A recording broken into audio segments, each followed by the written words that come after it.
So this year we've had Isaac Dugbe, we've also had Emmanuel the Game Boy Tego. Yet another Ghanaian boxer is in line for action in the coming week or so. Welcome to the Sports on Prime. I'm Gary Al Smith, and Ghana's Habib Ahmed is getting ready for a WBO super middleweight bout against Gilberto Ramirez on February the 3rd. Nathaniel Ato spoke to him. Yeah, the training is going with me very, very well. As you can see, my motivating coach, Ufori Asari, has been there anytime, any moment, any day. She's here with me, training very hard. Looking forward to my 3rd February fight. Now, I have to take that title. You became a national and West African champion. You progressed beyond that. But one key thing is when you got the confirmation of this fight that you were going to fight the champion. I mean, how did you react to it?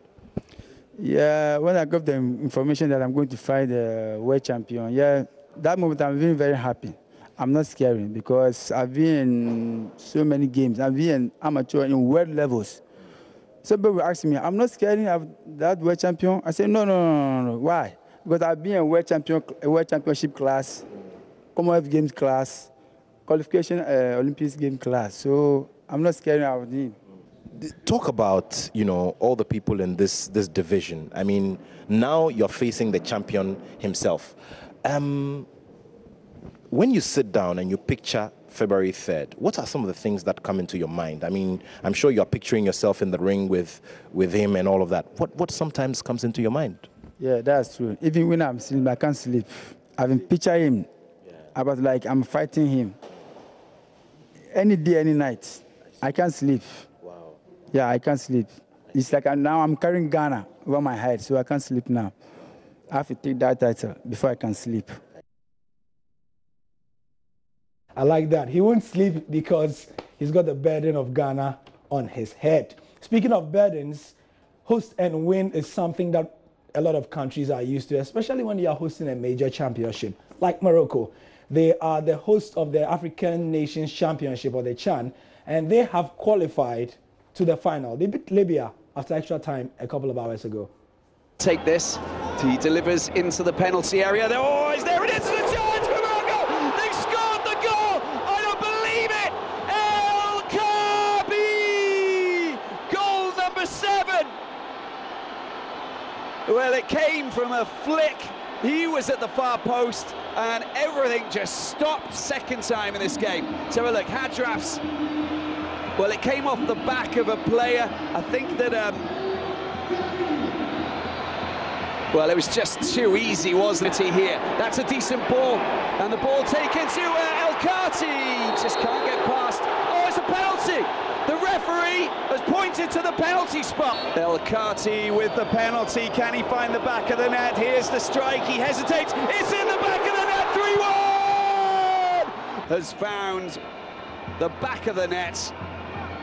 3-1 for Morocco, and it's more or less game over for Libya. Good times for Morocco, indeed. In the English Premier League, even more surprises on transfer deadline day because Manchester United are losing by 2-0. The goal came from Spurs in the first 15 seconds from Christian Eriksen, and Phil Jones has just scored an own goal. So Spurs are leading by 2-0. Everton also have some great news. Theo Walcott, their new signing, in his first game has scored 2 goals.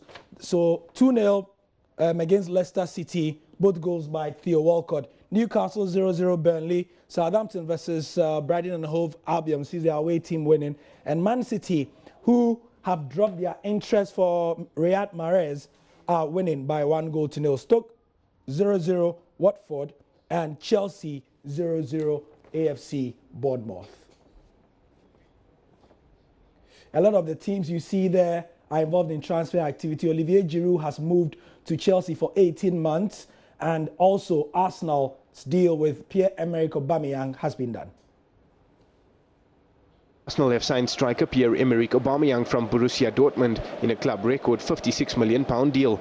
The Gunners had 2 bids for the 28-year-old rejected by Dortmund before agreeing a fee that eclipses the £46.5 million July purchase of Alexander Lacazette. Aubameyang scored 141 goals in 213 games for Dortmund since 2013, including 21 in 24 matches this season. But he was suspended by the German club for their match against Wolfsburg on January the 14th for missing a team meeting.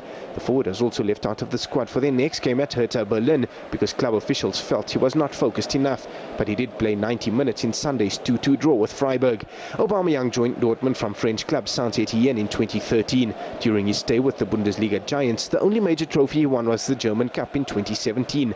He was named Bundesliga Player of the Year in 2016, and last season was the German top flight's most prolific scorer with 31 goals.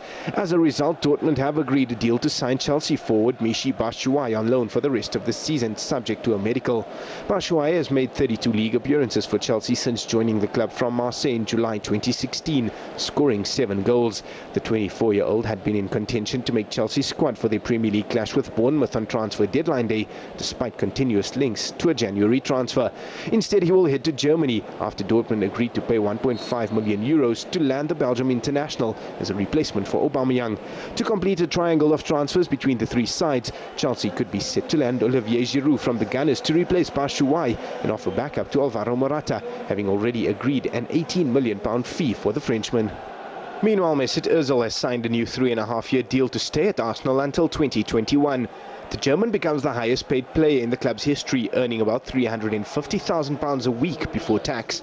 The deal follows months of speculation about the future of the playmaker, whose previous deal was due to expire at the end of the season. If that was enough to whet your appetite for what's to come, we've got 25 minutes until the big kickoff. Myself and George Addo Jr. and our 2 panelists will be here, plus our guests from around England and around Europe are also on standby to give us live reports. It's the transfer countdown with myself and the team. Join us in 25.